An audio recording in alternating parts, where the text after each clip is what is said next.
Well, oops. Wrong intro. Wrong show. It's okay. Good morning. But we're here. Good morning, everybody. It is 10 a.m., July 15th, 2026. I'm Jason. I'm Jackie. And we are Flames. All right. So let's get into it. We got a new show today. What has been going on since last week? You can go backwards. We can start with this morning. We went on a walk. We took Gucci for a short little walk today. It was really warm. Don't keep saying that word. She gets so excited. My bad. We took her on a W-A-L-K. She can't spell. And so she can. So we went on a walk this morning. That was the first thing we did. We were up early for us. I thought it was much later when we got up, but it wasn't. So anyway, we got a walk in before, and you already ran an errand this morning. And last night, what did we do last night? We served at the Lord's table last night, which if you're local and you are looking to get involved, every Tuesday, they're looking for people to help provide meals for about 60 of our local residents. Or if you're looking for a meal, the Lord's table is the place to go. It's at 6 to 7 p.m. And it's a pretty great event. So simple. So we volunteer on behalf of Moore Park Morning Rotary, and I know that there's other groups that do it too, right? I'm sure. I think it's run by the Knights of Columbus, and I don't know that many are actually dedicated to doing it monthly like that, but I know the Scouts jump in and help a lot. There's local like superhero residents that help as often as they can. So if you're interested and you want to help serve at the Lord's table, let us know and we can help connect you with the right people. And of course, if you're not here in Moore Park, I'm sure that there's an opportunity for you in your community to help serve people in your community. So anyway, that was last night. And then Monday was a Monday. And such a Monday. What did we have on Monday? Anything special? Meetings. We were on Mondays. Late meetings. Busy. Sunday, obviously, church in the morning, breakfast with Uncle Chris. That's our usual Sunday morning. Wow, they're really going at it. I thought we were tiring her out. They are having a UFC fight over there. Saturday at jiu-jitsu seminar. Oh, I went to see Matt Rife with Maddie on Saturday. That was super fun. So fun. It was at the I gotta get off the table, at that really pretty Greek theater, and it was outdoors and beautiful California weather, and we had great parking because we all know I always have great parking. I know. And Jackie just has to be in the car. If you go to the mall, you always get the first spot. Yeah, always. And I got the best parking, but we also got lucky that it happened to be, as we pulled up, you do make a U-turn and you park right outside the theater. We were right outside the exit. We just walked right out and we got out. It was so nice because at the end of a night, it's a long drive home. That's anyway, not important. But Matt Rife was really good. He's so natural and so good. They were filming and he had to have a teleprompter because he was so he looked like. But he's not political, which is good. Apolitical, right? Like he says he's 30 years old. He says he doesn't know politics, so he doesn't talk about them, which is just nice. It's nice to have a break from that. However, Bill Burr opened for him and he had a lot to say, which I wasn't really interested in hearing. So that was a little bit of a surprise because I actually do like him. So it was nice to hear some of his set and to see him, but I'm not interested in anyone's politics. So that was that. And you had a great jiu-jitsu seminar Saturday. We did. We had Sergio come, my coach, head coach for Team 3, come and teach a seminar on Saturday at our school. It's been a year since he came to the school to do our launch. And he thought that we had way more people this time and was super impressed and happy with that. So, yeah, it was a good, really good seminar, working off of everything that we've been working on the last couple of weeks. As I get ready to compete on August 1st again. Maybe. Is there anyone out there that is willing to compete against my husband, please? Geez, why you gotta try to call people out? Someone will sign up. Some brave soul. Yeah, listen, there's not a lot of old people, 52 is old, I guess, because it's Masters 5 division. No. But yeah, we'll see about that. What did you do Saturday night? Saturday night, we went and supported the Joel Birchfield Memorial Fund, and getting ready for the Spirit Walk next week. So it was a nice backyard barbecue. I think it was the first time that it was done.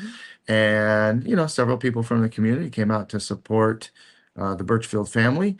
And I enjoyed it. I got to run into a black belt that I haven't seen in a little while. Actually, I did see her not that long ago in the gym, but got to catch up. She's my black belt number 25, and we're at 433 black belts. So anyway, it was just nice to see someone, a blast from the past, and meet her husband and talk about her family and old memories. So that was good. Sat with Becky and Seth and talked up Team Wish and their upcoming poker tournament or poker tournament. Birthday party. It's a birthday bash. Yeah. It's a birthday for Becky, but they're also doing a fundraiser that night for Team Wish. So with all of that said, that's just kind of catching us up from this last week. I'm sure there was a lot more than that, but let's talk about our topic. Okay. Our topic is giving your spouse the benefit of the doubt. Yes. Okay, I'll start. Go ahead. Okay. Why is it so important to assume the best about your spouse instead of immediately assuming the worst when something goes wrong? Well, I think that especially after our conversation right before we started the video, it's important to assume the best about your spouse because sometimes they have a different view of themselves and what they deserve and what they're actually worth. So not only do I assume the best, but I try to remind you how important and special and gifted you are, and any team, any group, any organization that has you a part of it is better for it, and you absolutely belong in any one of those rooms. And so I always assume the best about you because I want to help. I want you to feel what everybody else sees in you that sometimes you don't see in yourself. Well, thank you. It's hard. It's hard being anyone. It's hard being anyone. It's hard being a person. It's hard being a human. It's hard being a dog. It's, Dog's life is hard. yeah. Well, how would you answer that question? Because you should have faith in your spouse because you picked this person for a reason and you should assume, the question is why it's so important to assume the best. You should have faith in the person you chose to be your person. That's my answer. You specifically have shown greatness to me and in so many forums that when a challenge comes up, I have to assume that you're going to conquer it because that's what your history's been. I think the faith in each other and trust in each other and knowing that no matter what the situation is, we know that we're there to support each other. And even if you're not able to handle it on your own, it's okay to have the support of your spouse and have that reassurance sometimes. This is bonkers today. The cat and the dog are so loud, I can't even concentrate. But we're moving on. Okay, so the stories that we tell ourselves. How can the assumptions we make in our own minds create conflict that may not actually exist? So that kind of covers that's easy. what you said, right? Yeah, I mean, you have to have, I'm the one saying this, right? But you have to have positive self-image and you have to think that you can do it and you have to know that your partner can do what they set their minds to.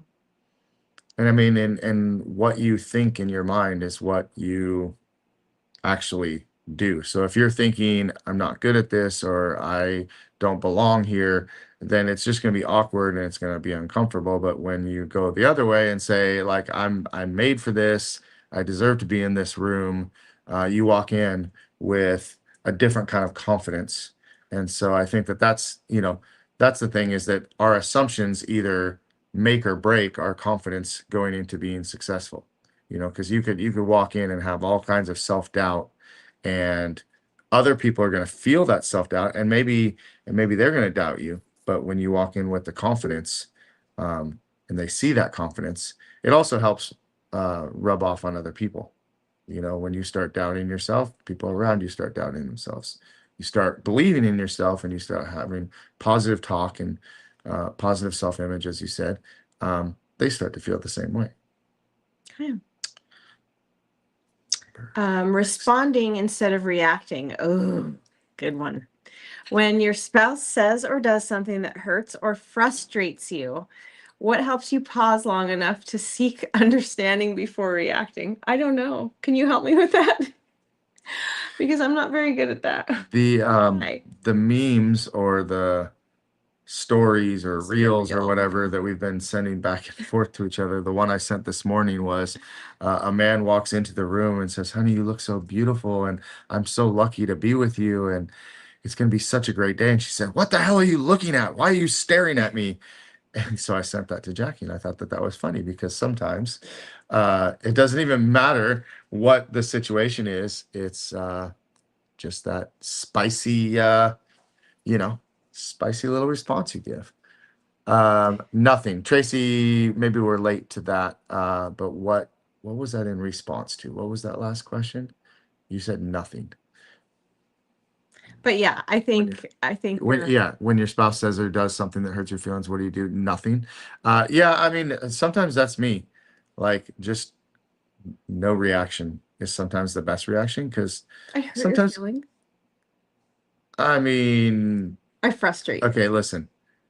Are we talking about the 20-year-old me that was hurt by everything? Or are we talking about the 52-year-old, I'm kind of used to everything now and a little thicker skin? Yeah, no, I mean, yeah, there's definitely things that you can do or say that hurt my feelings. But I also take a minute to kind of see where you're coming from. Like, if you just had like the worst day ever, and then you say something and you just blurt it out, like, sometimes it doesn't even phase me because I'm like, you're just having a bad day and you just had this really frustrating moment or really stressful something, and that was just kind of a knee-jerk reaction that you didn't even mean. Now, if it's something that you actually mean and you're really upset, I think we just take a little breather and then come back to that and talk it out. Good morning, Alexa. I usually feel my feelings getting hurt and step back and figure out why, then come back to the conversation and try and talk it out. Yep. I mean, exactly what I said. And so, like, again, the thing is, like, Sorry, you said good morning, Alexa, and our thing is our oh devices. Do you get that a lot? oh my Lisa gosh. Maldonado, I don't want to say your first name, but do you get that a lot? Do you that's gotta that would Because life is too short to be upset or mad about something that won't matter tomorrow. A lot of the time I get a response of, it feels like I don't care. Yeah, no, I get that. Totally get that, and good for you, by the way, for it always happens. Good for you for realizing that so early on too, because I think as a younger person, everything would affect me so much. And I think that now, yeah, see, call her Lexi and then Alexa won't come on. So there you Oh, go. I like that. Yeah, but it is hard to realize that, right? Like, Yeah. because it's easy to be reactive and it's more comfortable and it feels better to react, honestly. But, And it just depends on the passion of the moment too, right? Yeah. Like, in what the subject matter is. I'm not even drawing like a specific example to relate to that. But I mean, yesterday we had the whole pipe incident with had to have a plumbing issue fixed at our main water line out in front. And like, it was frustrating, like, especially after we just had the AC fixed, like 2 weeks before that. And it's like, oh man, like, seriously, another thing. And it could have been really easy that in that moment, like, if we were having an argument or we were having a discussion or a disagreement or something, to like, that would contribute to like making it worse. Yeah. And just saying something you didn't mean, oh, you're always doing this, or obviously, you got a plumbing issue like that and you got a AC issue, lots of money going out. And my It could, dentist called. and your dentist called. I mean, it could trigger me talking about your shopping and, But it didn't, but it which I didn't. admire you for. See, but it didn't. So we're good. Anyway, all Yeah, right, and sometimes like, sorry, oh, bleh. Go ahead. Lexi said it took her first marriage to figure that out. And like sometimes that's growth, right? Like you're better for it. It was horrible when it happened, but you're better for it going forward. And that's just it's a life lesson and we're here to live. Like there's no I mean there are books on it, but there's no book on to be you and um Well, you there's just plenty of books grow. that people tell you Everybody everything. tells you what to do, but everybody has their own journey. So good So for you for getting better for that and learning from it. And yeah, just your emotional maturity and our ability to communicate gets better with time. We grow in that emotional maturity and communication over time. So, what may have triggered whatever early on, maybe now, since we've kind of been through it and we've had some of the same discussions over and over, it's not quite as triggering. That's right. All right. So let's go with the next one. This table really likes to shake. Is it my turn or your turn? It's my turn. This is here we are. Nope, we just did that. Building a culture of grace. What role do grace, forgiveness, and open communication play in creating a marriage where both people feel safe and trusted? Grace is a hard one. Like that's something for me, Giving me grace or giving yourself grace? I feel like leading with grace and communicating in general with grace. Yeah, giving yourself grace is a whole nother ball game, right? Like you're not supposed to, we're all so hard on ourselves, all of us. And Yes, you are. you are too. Yes, I am. And everybody is, right? People are hard on themselves. But I feel like I try to in my life and even knowing that I'm hard on myself, I try to lead with grace, like lead with be the better person, do the right thing, assume the best in people, and know that, the lady this morning who wasn't very nice to me, maybe was not having a very good day. I do my best to remember that and just lead with grace and walk away. Um, Building a culture of grace, though, I mean, I think that helps with forgiveness, right? You assume maybe you just read something in your email that frustrates you and you snapped at me and I just can back off and know that you're not mad at me. It's hard to not take things personally, especially when you're younger, because it's more of a me world. Um, but when you see the bigger picture of life and of people, I feel like that helps with your communication with people in general and then in turn with your marriage. Well, it goes back to the main topic is giving your spouse the benefit of the doubt, right? When you give the benefit of the doubt, you're not jumping to the conclusion of the worst possible situation. You're literally going into it thinking the best case scenario.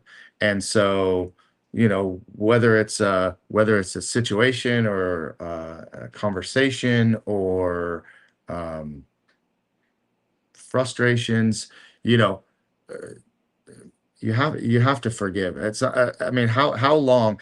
Listen, it feels way worse to hold on to a grudge, right? I mean, like I can say from experience and not necessarily with you, but like with other people, as soon as I've let go of some grudges that I've had with other people, I felt like so much lighter, not nearly as heavy on my shoulders and on my thoughts and on my heart and just being able to forgive. I have a an instructor student that worked for us for a long time and we had a falling out and it was a really bad situation for a while and finally it was like one day they said I'm going to call him and have lunch with him and just like air it out and I actually started the conversation with apologizing for my behavior and like immediately he was like yep I agree we were both way out of line and that went way too far and it felt so much better, right? And so, like, imagine the person you live with, who is your best friend, your spouse, your life partner, and like having any kind of grudge. Like, that's why every morning when you wake up and you're like, "Are we fighting?" If we had like something the night before, I'm like, "That's done. That was yesterday." Like, totally let go of that, move on, and You're the then picture of forgiveness, though. Like you're the person who is so good at giving people grace and forgiveness. I have a really good story about you. There's, What? it was 20 years ago because Mason was a baby. Do you know where I'm going to go with this? No. You randomly got attacked walking in the gym, totally random. Oh, Someone yeah. didn't know who you were and attacked you. It's a whole longer story after that. But the Oh, next day, he, the random man, he was like the local troublemaker we found out from PD later, came after you, walked in the studio with a machete and started to chase you. Crazy. He's crazy. He ended up going to prison. Totally random. But years later, I think he had some addiction issues and some other issues, but years and years later, just a couple years ago, he came by the studio and said, "Hey, I'm working through life and talked to you and said, 'Can I give you a hug?'" And all I thought to myself was, absolutely not. I would never hug such a human being. Like, goodbye. I will bless and release. And you were like, so I gave him a hug. He seemed like he needed a hug. And I thought, who did I marry? He's like such a good guy. It was just the coolest story. So that is, Well, the bigger part of that was that he explained to me that that he was in recovery and that he found God, and that he feels like that was a time in his life that turned him into this direction, and he was thanking me. he And attacked you with a machete. okay, he That does didn't. not warrant a hug. I'm just He kidding. didn't. It was a threat. It wasn't really an attack. But anyway, that situation. But like, yeah, I mean, it just, I don't know, and I didn't have a whole lot of time to think about it, but my immediate response was like, all right, well, this guy's coming to me with an apology and with like what seems sincere, and so I'm just going to assume and give him the benefit of the doubt, and uh, assume the best case situation. So anyway, yeah, I just think that forgiveness is so much easier than Yeah. holding a grudge, and again, we're talking about people outside of our Yeah. household, but within our own household, we want to have peace and love, and wake up every day feeling great about who we're with and where we are. Within our own family and our own marriage, like what is so big that we cannot forgive? Like, Yeah. you didn't push the chair in this morning or turn off the light. Like, Yeah. All right, we got a couple more people. Abacorp is watching. I'm not sure. I'm going to assume that this is Kim and maybe not Rob watching Facebook. But thank you. What a great topic. Good advice for all relationships. I hope that we give good advice. I hope that we do. We're just talking about our experience and what works for us. But hopefully it helps you too. And good morning, Kinsey. You remember that? I remember that. There's a lot of things that. Anyway, good stories, but good for this topic at least. All right, let's dive into the last question and just talking about strengthening our trust every day. What simple habits have helped you build enough trust that gives each other the benefit of the doubt, becomes your first response instead of your last? oh, talking things through for sure. Talking. I hate talking. I hate talking. We shouldn't say the word hate, but I hate talking. I don't like to talk. Dislike it. I don't enjoy it. I don't like to discuss feelings. I don't see any value in it, but I do it and it has helped. I feel like it's helped a ton with, we talk about everything, even when we don't want to. We force each other to. Well, and I'm terrible at holding anything in. Oh my gosh. Good or Christmas presents. good or bad. I'm terrible at holding anything in, and I know that about myself, and to my own detriment in many cases. I will come out and admit something that I've done wrong, or something that I'm ashamed of, or something that I knew wasn't the right thing. Um, and I think that that builds trust, because like, that I can't lie. I can't do it. I can't lie to you. I mean, I'm not a good liar in general, because you can see it all over my face. You can see it in my body. You can feel, I'm just not good at lying. I've always been, even to my parents when I was little, younger and little, I would go and like tattle on myself. I did this or I did that. Um, I did not tell them that I blew the transmission in the Jeep because I revved it so hard and then dropped it into drive to see if I could peel out. But later I did. I owned up to that. But yeah, there's been so many times where I come home and told you I did this or I said this. I feel so bad. And then like you usually say, well, it wasn't as bad as you think it is, but I think just that little bit of me, opening that up to you, I hope that that builds trust every Yeah, I mean, being honest, having a track record of honesty, like it's not like, you know, it is. I was totally wrong. Jen! It's Jennifer, not not Kim or Rob. See what I get for assuming? You knew it wasn't Rob. I knew it wasn't Rob though. I knew it wasn't Rob. We had a really cool tour of Abacourt here in Moore Park, by the way, with the Moore Park Chamber of Commerce. So much fun. Very cool. I've never seen like so many machines and so many processes and just such a cool group of people. So thank you guys for the tour, by the way. And so many people so passionate and knowledgeable about what they do, right? Like Yeah.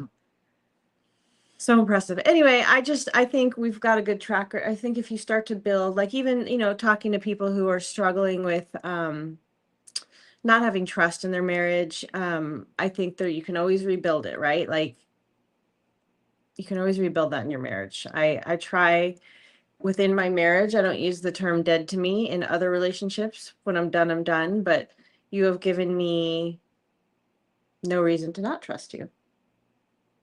Well, I'm very happy that I've provided that trust, that I have built that trust. Yeah, you don't want to be dead to me. I don't want to be dead to you. Or that wasn't there a show called Dead to Me? We watched that show. Anyway, by the way, has anybody watched the new Little House on the Prairie? We watched all 8 episodes, and it was so good, so good. We watched the Little House on the Prairie original seasons. Was it last year? No, A couple years ago? Yeah. Okay. The kids watched a little bit with us. Yeah, and someone commented on your page that they're waiting to watch the old Little House before watching this. This is the Renee. This is the prequel. This first season of the new Little House is the prequel to that series. So I don't think it'd be terrible to watch that first. It was really, really, really well done. There were a couple like the old Nellie Olson appears as another character, just as a little. Anyway, I loved her, but it was pretty good. Ooh. Worst name. All right, Lexi's asking a question. Do you think trust can be repaired after an affair? Ooh, that's a tough one. No. No. Sorry, I No, know that's right the out of the wrong gate? answer. I'm gonna say no. You can be sorry. You can be. I don't know. Mm. Some people will say an affair and a one night stand, those are two different things. One thing is, bad judgment and bad everything. And then the other is more relationship and it's with your heart. And it's that is harder to get away from. So And I think I think that might be the difference maker in my mind too, is that if it were a one night stand and it was a total mistake, and listen, I've not had one. no, Uh, wondering.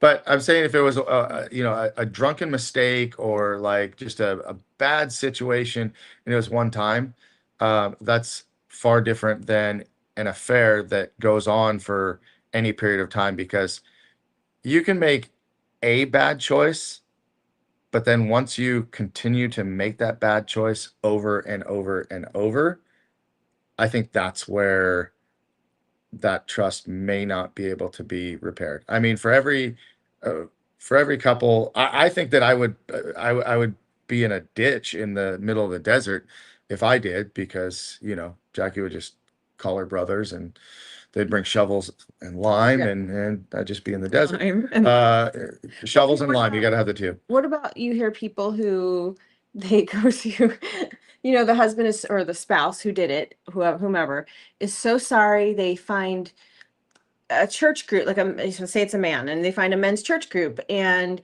they totally devote themselves to religion or something, and they quit drinking and that was their trigger. And do you think that could be forgiven then if they've completely made every effort to? It could be. Yeah. I mean, Tracy is saying no, no, no. She's just saying no. And she was watching The Worst Neighbor Ever, which is the worst show ever. Um, wasn't it's been there, done that. It's a no. See, that's the thing. It's hard for me to answer this question because we have not experienced that. we just in our marriage we have not experienced that. We have seen people who the other spouse will completely try to turn it around, and maybe so, there's a lot of factors too, right? Like money's such a big deal right now in life. And somebody who's going through a period of stress and weakness, and something got into them that shouldn't have been in them. And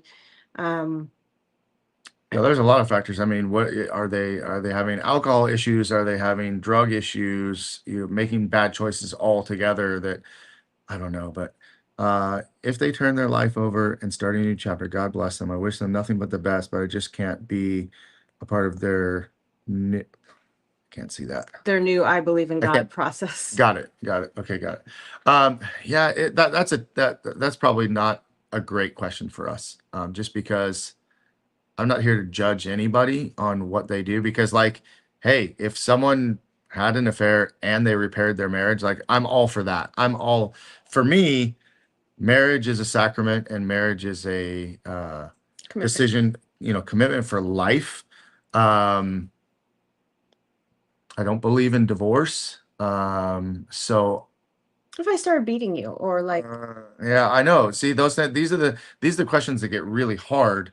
I think I would want to, like, why? What are the deeper issues? Like, no, it's a hard one. why are you gonna beat me? Why did you go straight to know. that? Like, Because that's the question that you me. came up with. Like, I what if don't I start know. beating you? I don't know. Should I be afraid? Because I'd never have an affair. Good thing but I know some martial arts. No, I mean, I wouldn't have an Jiu-jitsu. affair, I'll but I get. jiu-jitsu you. Yeah, you could do that. My goodness gracious. Man, Lexi, you really hit us with a tough one today, because the question was, do you think trust can be repaired after an affair? A lot of no's out there. I think ultimately the trust can always be repaired all the way. Probably not. Can the marriage be saved? Maybe not. Probably not.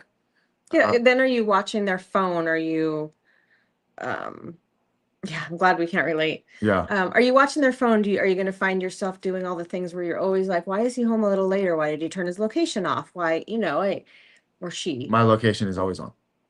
No. You know where I'm at. Anyway. So do our kids, all the time. Are you at Starbucks right now? Can you bring me something? Yeah. Sorry, I couldn't give you a better answer there, Lexi. That's a difficult question for me, because I've just not been in that situation, and I don't know. I don't know what to say, so I'm just gonna finish with that. But hopefully, some of the other questions that we talked about helped out today. Again, like, I don't want to say that this is our advice to everybody. This is just us having a conversation. If anything, as I've always said, these videos are for our kids to watch much later, and their kids maybe to watch much later and know who their grandparents and great grandparents were. So this is who we are. There are no grandkids coming in anytime soon, Not in case anytime there's any rumors starting. No, I just no, want to put that out there, because no, it is no. Moore Park and is a small Nope. town. Nope, not yet. But anyway, well, that was the topic today, guys. Giving your spouse the benefit of the doubt. I think that that's always really, really important. Giving them the benefit of the doubt in an argument, giving them the benefit of the doubt if they've got, because by the way, I've had some crazy dreams and crazy things that I wanted to do, like professional wrestling, competing in jujitsu, owning a martial arts school and making that our livelihood. And you've given me the benefit of the doubt, because there were a lot of people in the beginning that asked me when I was going to get a real job and what was I really going to do to support a family. And it worked out, and I think a lot of it has to do with the benefit of doubt, you trusting in me and believing in me that we can make it work, and allowing me to live out a childhood dream and be a pro wrestler. Like, that was probably not easy, because I was always training, that was our every Friday night for years, and you gave that up, and you could have said you're too old to do this. Maybe you did say that a I couple times. only worry that you get injured. I never wanted you to get hurt. That was always my only hesitation. Please don't get hurt. I know. But you did. I did a couple times. Happens. Couple. But you had so much fun, and just you loved it. So I did love it, and you knew that I loved it. So, All right. Well, guys, thank you all for watching today. Thanks for all the comments, Lexi and Tracy and Jennifer and Kinsey. Thank you guys. Thanks for joining us. We try to do this every Wednesday. Probably won't do it next Wednesday. As a matter of fact, I will not be here unless Jackie wants to do this by herself. Next week, and I believe Mason will walk with me as well. We're going to walk with Dan Birchfield for the Joel Birchfield Memorial Fund Spirit Walk. So we're excited to be a part of that. And so that'll be Wednesday. I think we're walking like 14, 15 miles, something like that. So we'll see. Bless you. Should be it'll be a lot of fun. I always love hanging out with Birch. Yeah, who doesn't? Best thing. Lexi, so nice to catch up with you, and I'm glad you're on the other side of this. You sound like you're in a great place, so that's fantastic. And have a great day, everyone. Have a great week. 2 weeks, because we won't be here next week. Maybe we'll do it on Thursday. Uh, Maybe we'll do it on I Thursday. have dental work next week. Let's see how I fare. Okay. Stay tuned. We'll be back again. And in the meantime, you can go to Master Motivation Podcast on YouTube and subscribe. And you can go back, and we've got about 40 episodes of this particular show or content with Jackie and I talking about our marriage and parenting and love and being a couple, being best friends. That's Mwah. nice. All right, guys. Have a great day. We'll see you next time. Take care.